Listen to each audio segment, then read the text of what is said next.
and then nothing for many years. What were you doing the whole time before you started? That's a good question.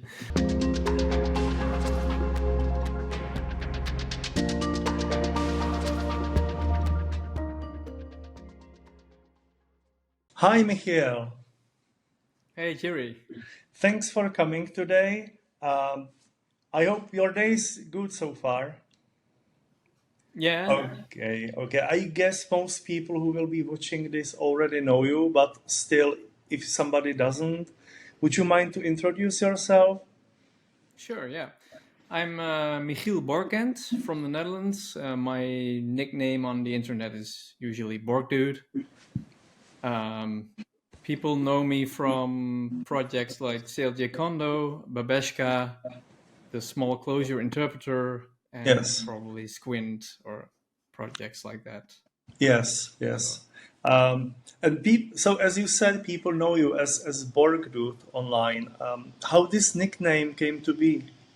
yeah, so Bork is the first part of my last name, Yes. Borkent. And I think I made up this name when I was like around the age of 20, when I Uh-huh. saw the movie The Big Lebowski, Okay. where the main character is the dude. So Yes. I just figured Borg dude, and Borgdude. yeah, the name stuck with me ever since because it's hard to change things once you adopt it. Okay. Yes, It's like an yes. immutable nickname. Immutable nickname. And you have been using this nickname for 20 years, maybe. Is it Yeah, probably. possible? Yeah, Yes, yes, 25 maybe. Yeah. yes. I was looking at your GitHub, and you have started your GitHub in 2009 Hmm. as a work dude, right? Yeah. Already. And but back then you weren't doing a lot of open source. There were a couple of commits here and there, Yeah. and then nothing for many years. What were you doing the whole time before you started? That's a good question. Um, so I think I opened my GitHub account maybe around the time when I started looking at Clojure actually, Mhm. and so Leiningen was very new back then, and I remember I was still using Windows at the time, so I remember fixing one thing in the line.bat file. It's a batch file for Leiningen on Windows, and there was some escaping problem or something. So I probably made a pull request. That was my first open source thing, Contribution. but I wasn't like regularly contributing to projects. I was at the time I was starting to become a lecturer at a University of Applied Science, and I was teaching Java and stuff like that. And eventually, I started teaching Clojure as well. Mhm. But I didn't have time or interest to do like many open source things around that time. So is Clojure taught in any university in Netherlands? Not that I know of, but when I was a lecturer there, I gave a course that was like an optional course for students. They could choose it during some Okay. special track. Okay. Uh, Okay. I've And given then that a few times. 2019 came and you started contributing a lot. Uh, Yeah, and in 3 years, you have done thousands and thousands of commits, and you authored well over 100,000 lines of closure. Like, what's changed? well, I think it was more like I did have a Clojure job before. Since 2013, I did have Clojure jobs in like consultancy companies and Yes. also product companies. I was doing Clojure, but not a lot of open source. Yeah. And but while doing these projects, I discovered eventually that I wanted to make some tools for myself. And for example, I was using this tool called Joker, which was a linter which did Yes. static analysis, and I could hook it up to my Emacs. I found it pretty useful. but I found it a little bit too limited. I saw more potential, what it could be doing.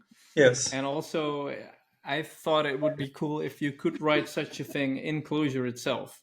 And Joker was a tiny binary compiled with Golang, or Yes. it still exists actually. Yeah. But I thought it would be cooler if you could do all of this in Clojure itself. And Yeah. around that time, also GraalVM started maturing. Hmm. And with GraalVM native image, you can actually compile a JVM program to a static or a Yes. self-contained binary. And That that's starts where, immediately. Yes. right, and that's where things started coming together. I could actually see myself doing this linter in Clojure and then compiling it to a binary. So I Hmm. think 2019 was the year that these things finally came together, and I started experimenting with them. And Yes. it's the same Yes. year where Babashka actually was born. It is. How do you come up? Like, you have probably spent thousands of hours developing these things. How do you choose what to work on? Yeah. It's mostly, I think, intuition. I don't have a large project board with all my projects, and I do some. How do you say it in this planning poker or something with Yeah. myself?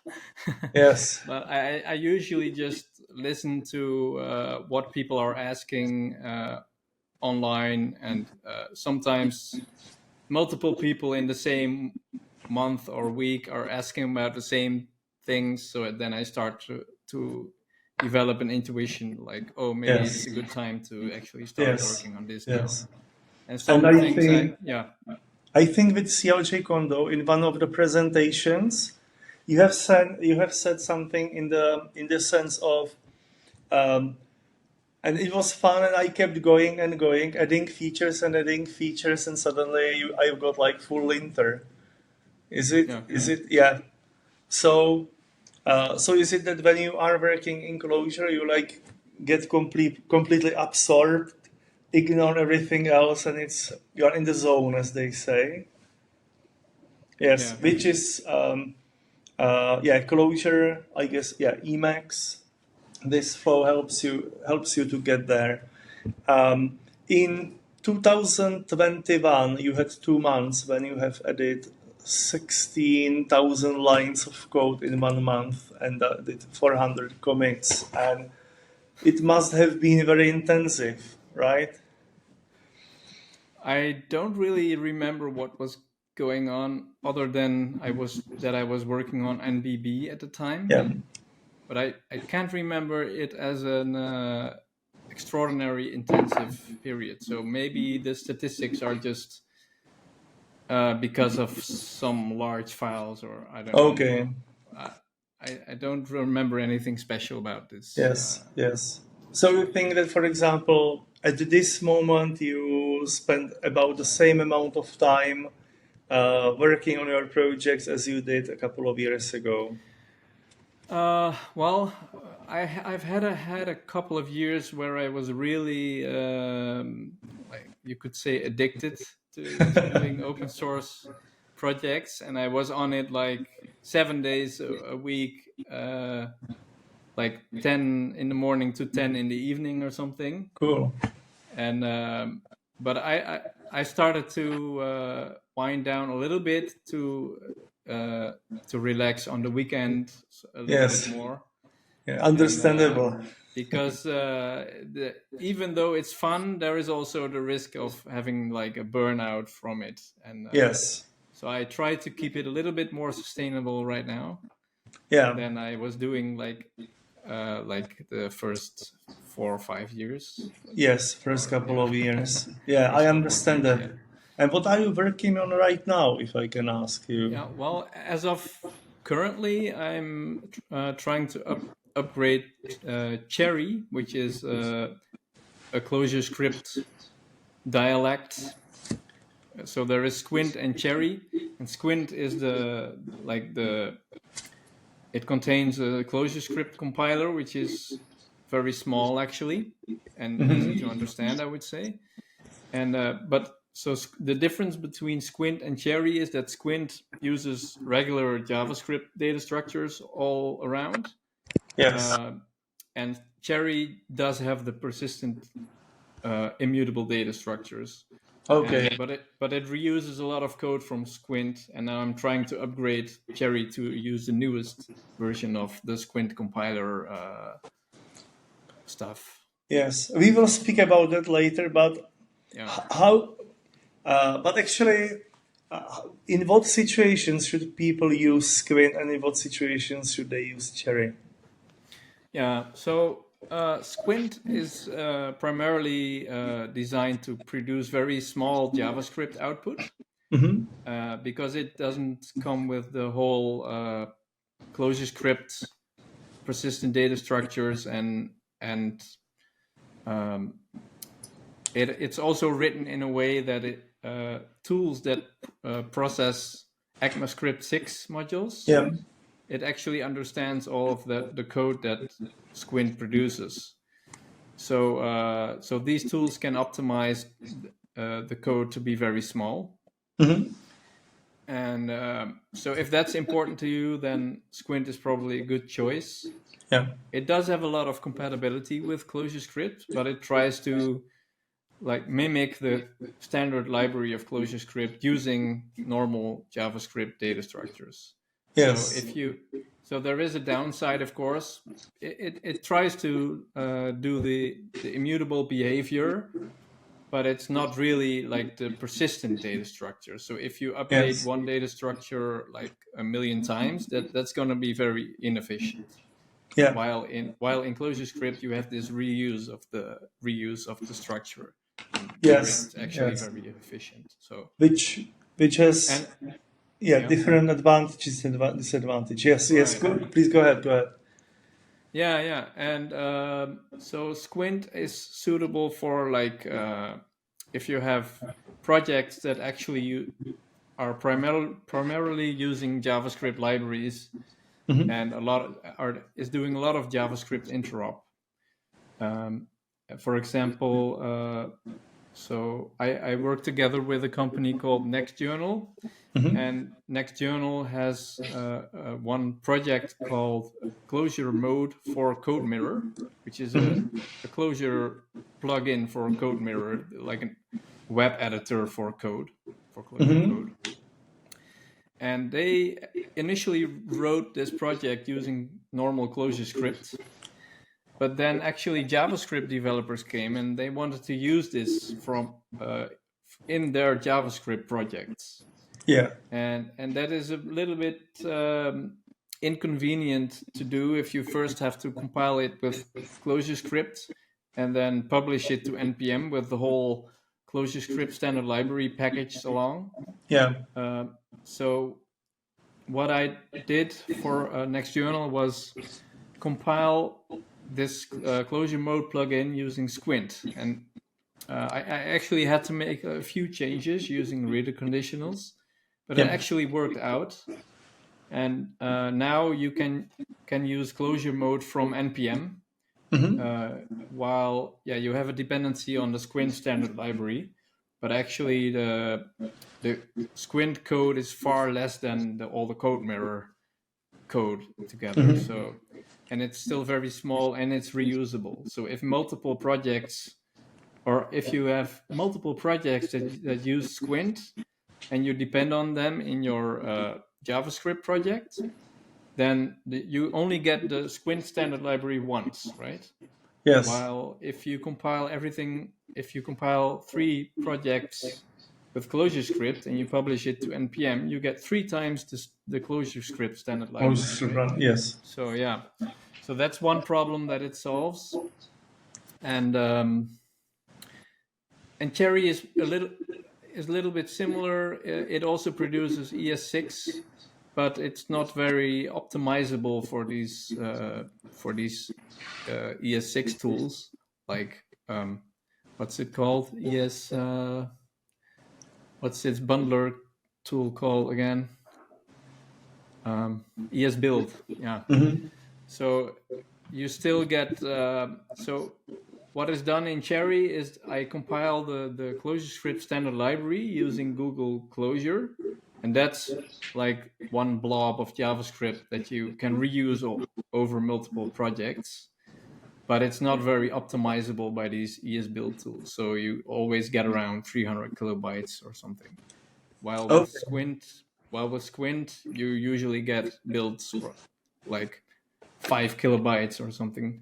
So yesterday there was someone who made a tool to convert HTML to Hiccup, like a web tool, like just a static website, and Yes. it was around 5 kilobytes of Squint compiled to Ah, JavaScript. So that's good. yeah, That's good. Okay. Okay. So it seems to me that Squint is suitable for people who, back in the day, were, for example, using CoffeeScript because yeah, they didn't want the pure JavaScript and wanted a better language, but were quite okay with the runtime. right. That's Cherry yeah, is closer it's to Elm, where you have like your own runtime in a way, and yeah. create an environment for the developer. Right. Yeah, you Yes. could say it that way. And also the way Squint works is kind of like CoffeeScript. Like you have one ClojureScript file, and it just produces this a file with the same name but in JavaScript. Yes. So it's kind of similar in that way. But the difference is that Squint does have a standard library. So it has functions like assoc, disoc, and whatever. Yes. And Yes. that's not what CoffeeScript was doing. So it does have Yeah. like a standard thing you will depend on. Yeah. Yeah. Yeah. Before Clojure script existed, I was using a language called LiveScript, Oh which I don't know if you have ever seen it. So no. somebody forked CoffeeScript, which was kind of Pythonish, created Cocoa, which added some features from Perl, and then somebody else forked Cocoa and created LiveScript and added features from Haskell and OCaml or F sharp, if you will, and made it very simple to do function composition, carrying functions, the pipe operator where you can like feed output from one function to another one. And also, there is actually a standard library called Prelude, which is inspired by Haskell. So, yeah, this was my go-to tool for the front end for a very long time. Yeah, and that standard library can help a lot because, for example, in that Prelude, every single function was carried, so you could easily like create those like part of computations and create those functions where you combine functions together and so on. It was supporting point-free style or tacit programming from Haskell. So you get like having functions that support all this is a huge advantage. And I would say the same thing goes for a Clojure script, right? When you have like assets and other functions available. Yes, yes, I get it. Um, so now you have been involved in Clojure script ecosystem for a long time. How is it different to develop application for, let's say, backend side and for JavaScript from your perspective? Is it what's more difficult?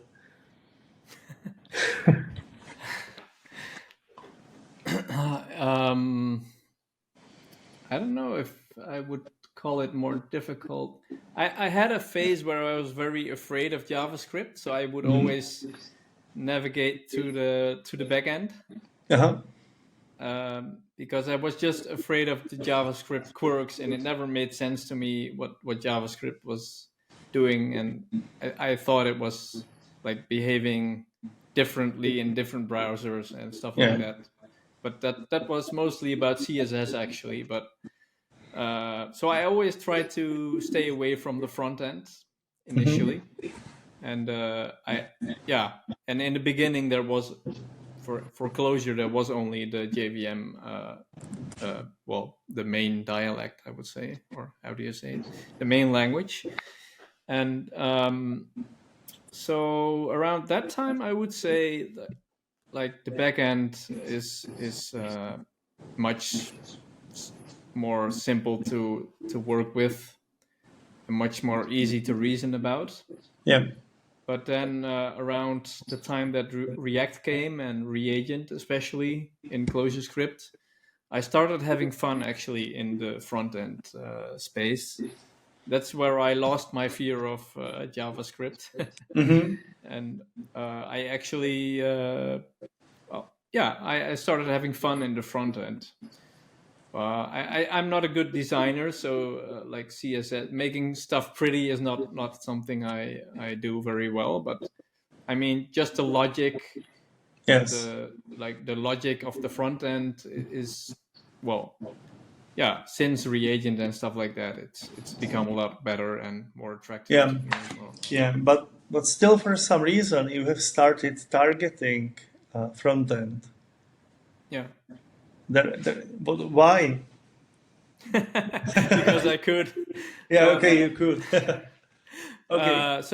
So I think it started mostly with like SCI. I initially wrote that for Babashka, the small Clojure interpreter, so it could run Clojure programs in a GraalVM binary. But it was only a small task to make it ClojureScript compatible, and then you could actually use it to evaluate Clojure in the front end. Yes. And so that's yeah. Do you mean that with you started targeting? Yes, backend, or? yes, Yeah. yes, exactly. Now I would like to ask you, how do you make sure that your applications or libraries will work? What's your process? How do you approach it? When do you write tests, etc.? Yeah. Well, yeah. I think usually via tests, and I try to only write tests via the public APIs, Mm-hmm. as if I'm the user invoking what I expose to the user.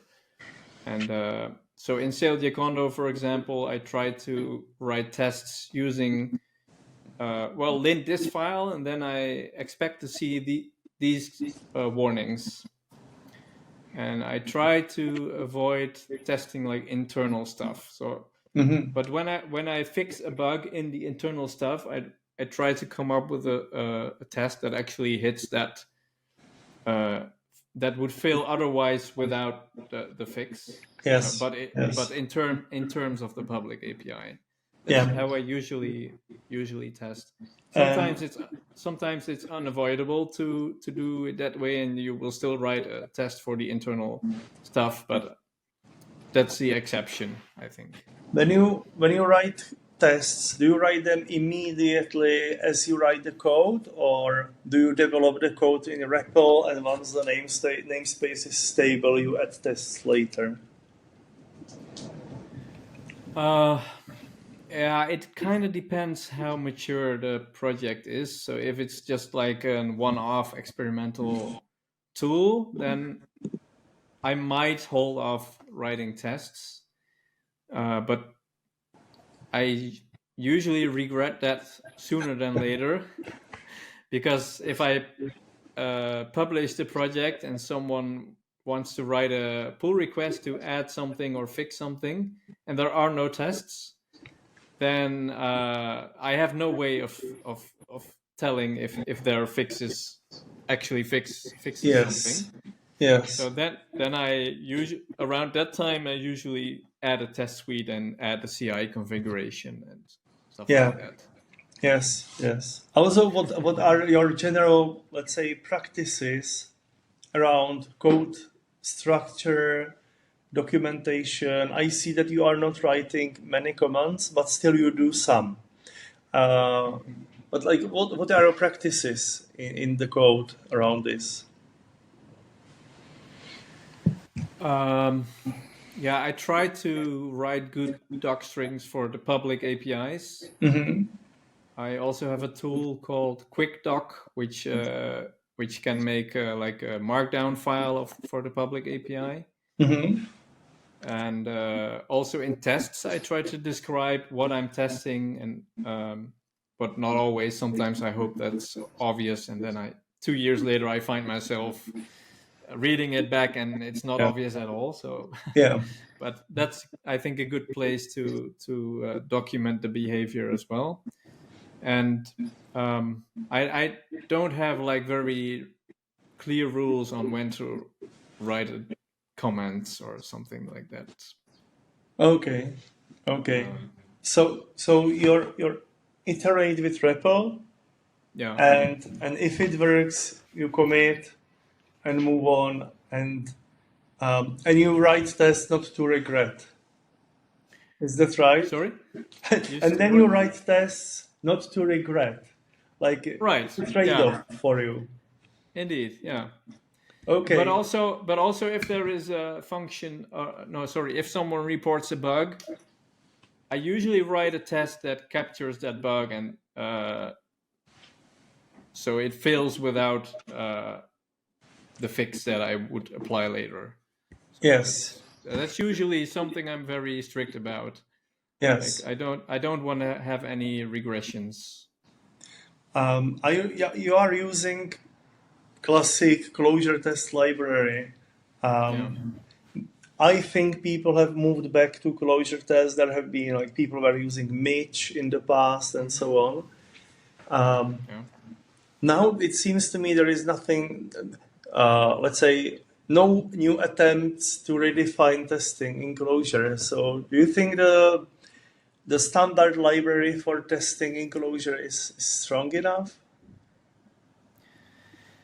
I mean, for my purposes, it's fine. I mean, there's probably more sophisticated stuff. I know that Noah Bogart has written a library called Lazy Test recently, and but I haven't really tried it. But it fixes some stuff that annoyed him. But I Yeah. mean, Clojure Test is fine enough for me, and Yeah. I use in recent years. I have started using like this Nubank matcher combinators library, so you could actually see where in a data structure the difference is when something doesn't match. That's very handy. Mhm. And but maybe I'm just a little bit too primitive with my tools, because in Cider there's actually a function to run the tests in the current namespace, and or like the test where you are currently at with the cursor. Yeah. I've only started using that like 2 months ago. Uh-huh. Before that, I was always doing like running the tests in the REPL manually or something. Yeah. So, so maybe I'm just a little bit too conservative with adopting like new tools. Uh, or you build your own tools, right? Right. Yes. Yes. Let me share the screen for a second. So here I have pulled a small part of psi, or yeah, and there is a function. This function is a bit longer than usual, even for you. It's not like that all of your functions would be like this. How do you know this function works? Well, so fully qualify has to do with uh, probably it has to do with syntax quote, where you need to Yeah, it's in expand parser. symbol. Yeah. Yeah, so you need to expand symbols in syntax quote, and so I've used, probably I have some tests that are testing syntax quote where this gets invoked. So I don't have a test that invokes this directly, probably, but there are a lot of tests in SCI that test if the syntax quote does what it needs to Yes. do. what it does. Yeah. So even when there aren't many tests that would be testing this function, there are many functions that call this function, so it's tested indirectly. Right. Yes, yes. So you can also see it. This function is in sci.impl parser, and impl in my projects it means implementation detail. So Yeah. it's not a public API. Okay, okay. So those functions are do not touch for people who don't know what they are doing, and Indeed. yeah, and they are likely not to have tests. Okay, okay. Yeah. Thank you. Now, I found that in your projects, you don't use a lot. You don't use Clojure Spec, Mali, Prismatic Schema, any library like this. You don't see value, or are they slow, or No, I do see value, but the projects that I write are usually libraries, yeah, or they are compiled with GraalVM native. hmm And so if you use Clojure Spec or Mali, the binary size will grow. yeah, So I try to be very conservative with what I add to those projects yes, because of the binary size and the compilation time. Um, and also in libraries, I don't want to force people to use any of these tools. I think that's better left as yeah, a choice in an application rather than a library. So that's yes, mostly the yes. reason. It's a good take. It's a good take. For years, there wasn't a single application where I wouldn't be using one of those libraries. So that's why I am asking. Yeah. Because so Clojure is a very dynamic language, but at the same time there is typed Clojure project and so on. People still are also interested in getting some benefits of static programming. And I see in development nowadays that even static languages are now closer to dynamic languages, where you get type inference, auto, where you don't need to write the type, you write auto, the compiler infers the type, and so on. And at the same time, we have like typed closure or gradual typing in various dynamic languages. It seems to me that both sides are stealing ideas from each other, and I see that in Clojure this is happening as well. Overall, when you see code, not just yours, but when you see code from other people, do you think Clojure code is of high quality? Not automatically. I mean, anyone can make a mess in any language, Yeah, and I think it's also about discipline yeah, and experience. Um, and yeah, when I look at this function you just showed on the screen, I thought, well, maybe that's not the most beautiful thing to look at. Um, so, so what's the question? What was the question about high yeah, quality yeah. or If in the Clojure ecosystem, let's say in comparison with other languages, if you think the yeah, yeah. quality of the code is higher. Mm. Well, Clojure does help a lot to prevent certain mistakes compared Yes, to like mutable variables and stuff like that. yes, yes, So it Clojure helps you get on the right track, but yes, you can still mess up if you really want to. Um, but I do think Clojure helps a lot to prevent certain classes of mistakes, provided that you have a good test suite um, and things like that. But which you will always also need in yes, static yes, languages, of course. yeah. Sorry, I'm turning off my mic because outside there is Yeah, the tropical storm happening. yeah, Uh, I hear it. Yeah. so, in your day to day, how does your workflow look like? Like when you wake up, Mhm. how do you decide what to work on, and how do you approach the problems, and so on? Yeah. Uh, it- yeah, I don't. have a very disciplined way of deciding what to work on. I Mhm. usually just I do have lists of stuff that I want to do long term,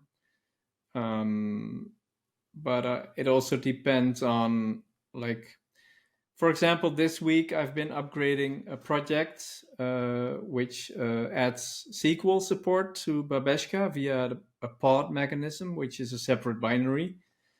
And there was one person who had a bug with Korean characters. And while if he stored something in Postgres and retrieved it again, the characters were garbled in Windows or something. And I knew this problem was already fixed in a newer GraalVM version. So I did want to upgrade this project to the newer GraalVM, but it's kind of a less interesting thing to do, but it was still important to do. And then this week, someone else bumped into a similar problem. So then I really knew, well, now we have to really bite the bullet and do it. And but it was, yeah, it was. I mean, it's these things have to get done as well. While they're not the most interesting things to work on, of course. Yeah, absolutely. Yeah. And do you have like any long-term plans, or do you just go with what's on the plate at the moment and what community tells you? Yeah, I do have long-term plans for like clj-kondo has a few things that I want to get done, and Squint. There is Squint does have REPL support and NREPL support, but it's kind of limited to one file at the moment, which is kind Yeah. of not so optimal. So I want to improve that, but it's kind of annoying to work on a REPL because you it's difficult to use a REPL to work on another REPL, you know. So Yeah.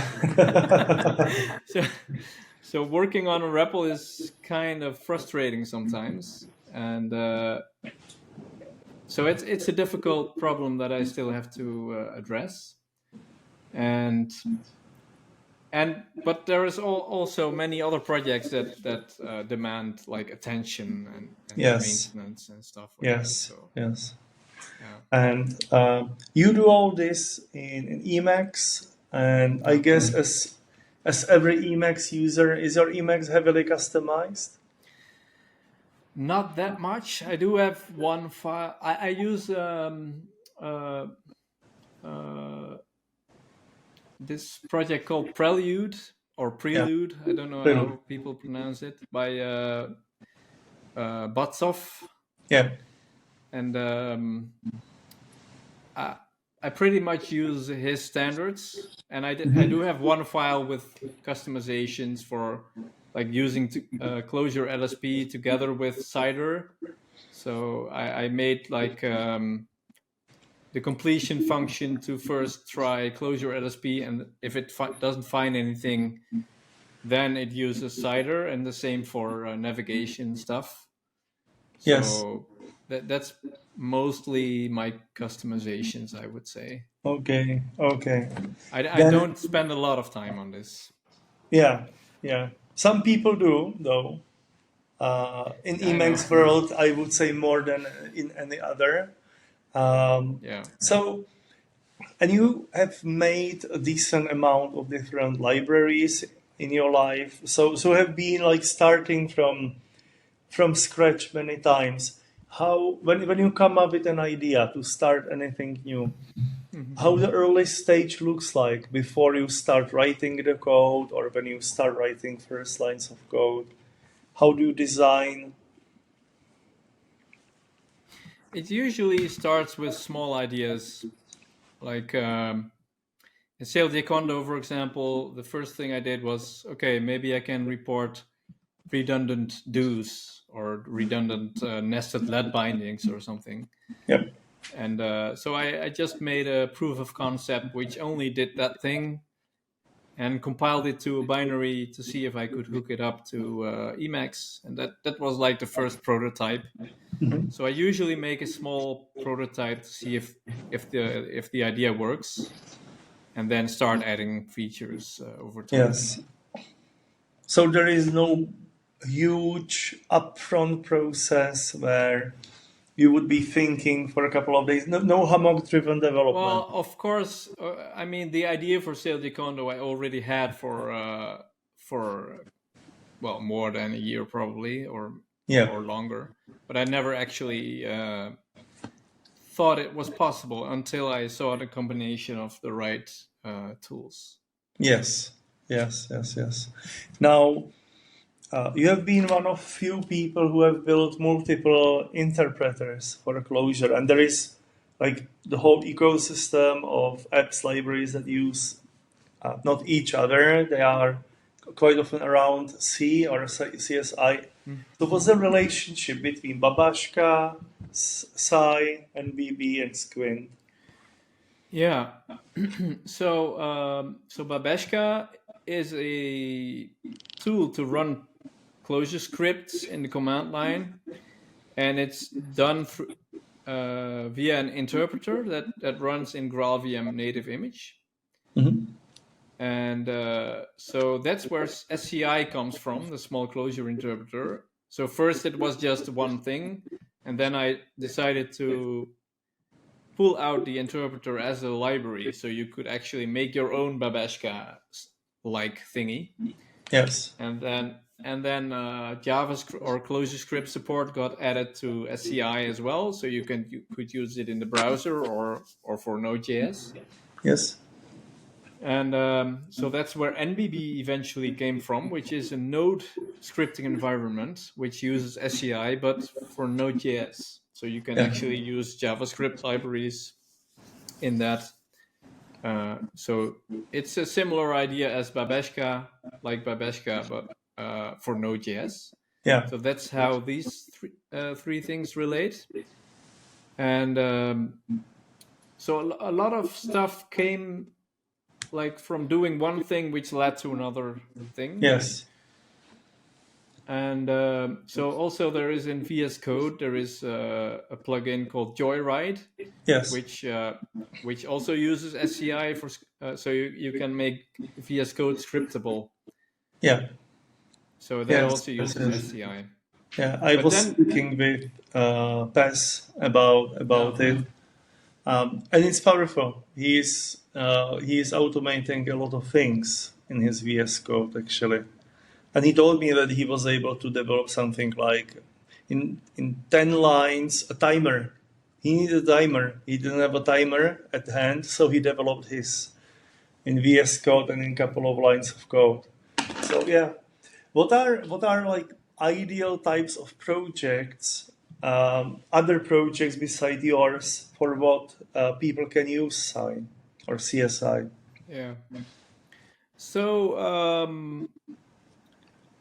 SCI is pretty easy to use for the browser as well, compared to I would say you have Bootstrap ClojureScript, which is self-hosted ClojureScript, but it's a little bit hard to use. So, but the downside of SCI is that it's interpreted, of course. So it's a little bit slower, can be slower than compiled ClojureScript.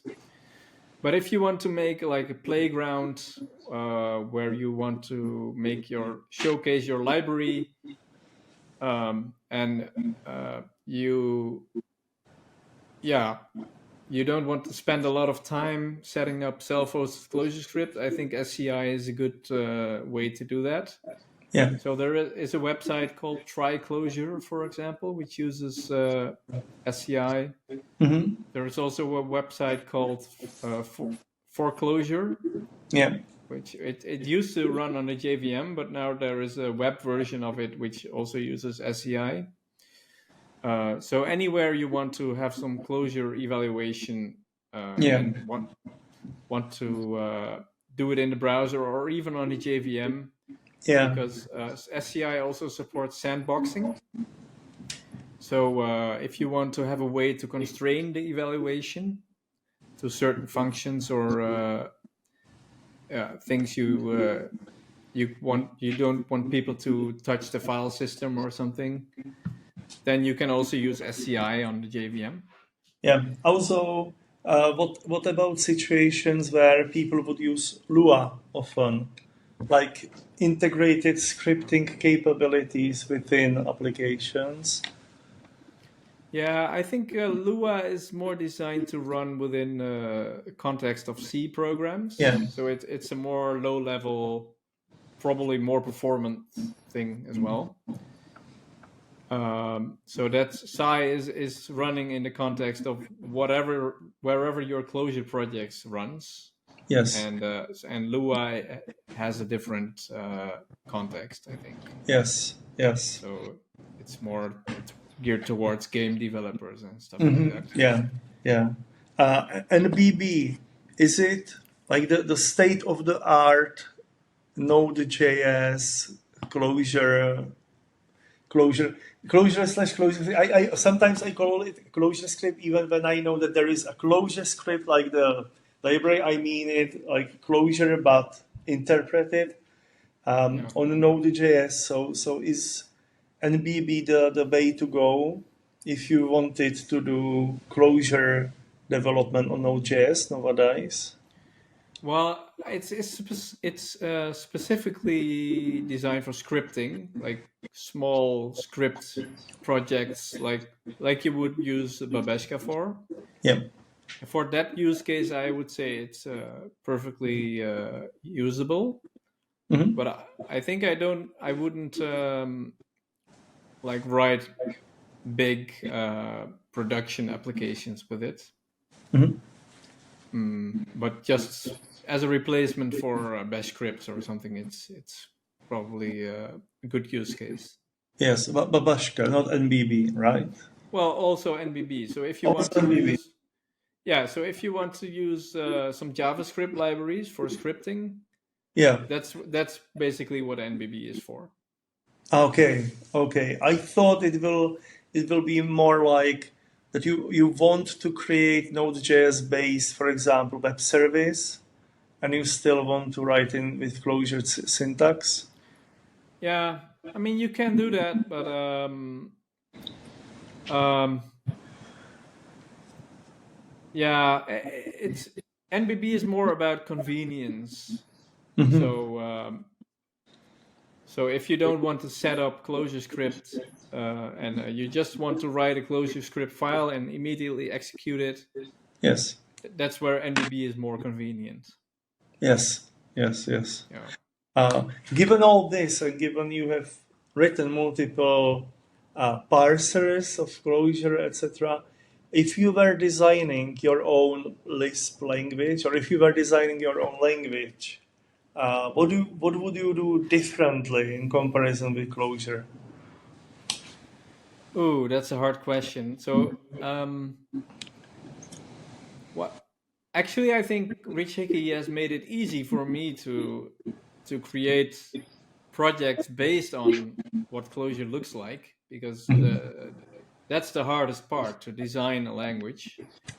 And I specifically designed my projects like Babashka, NVB, and Squint to actually use the standard Clojure and not make another dialect of Clojure that is slightly different, Yeah. because people are familiar with the Clojure APIs. And I don't, yeah, I did that on purpose. So it's not my aim to make a different language. Yes. I'm probably not the right person to do that. Yes. Yes. So basically, you are happy with Clojure syntax, Clojure library, how Clojure behaves. I mean, there's always stuff you can be unhappy about, but it's just the way it is. It's not going to change, so you Yes. better come to terms with it. And I mean, the name, for example, contains or something, the contains function, it can be surprising to Yep. people. And I don't know. that's just small stuff, I guess. It's a You have small to get stuff, used to. yeah. And many of those things in Clojure that might be surprising for people are there for reasons like interoperability with JVM.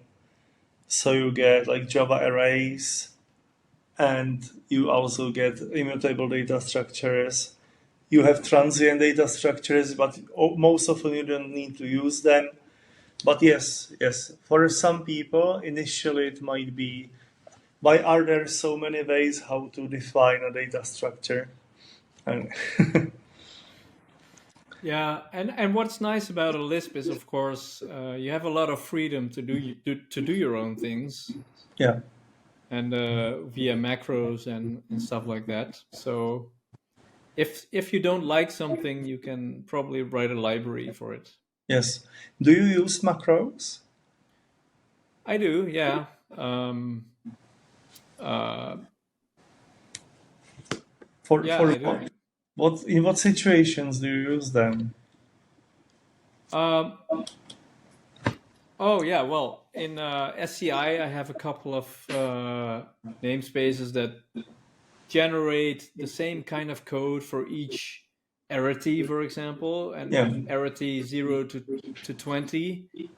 And it would be a lot of work to write all these cases by hand. So that's what I use the macro for yeah, example. And also in public APIs, for example, for ClojureScript, the public API in SCI uses a macro sometimes because you can resolve stuff at compile time instead of runtime, right? yes, And yes.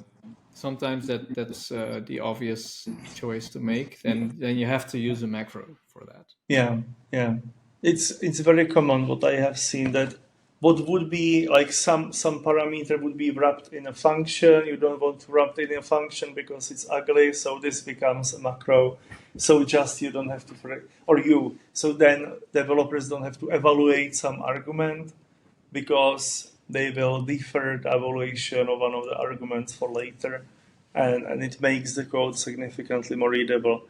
At the same time, with comparison with other Lisps, I think macros are rare, significantly more rare, and the same goes for recursion.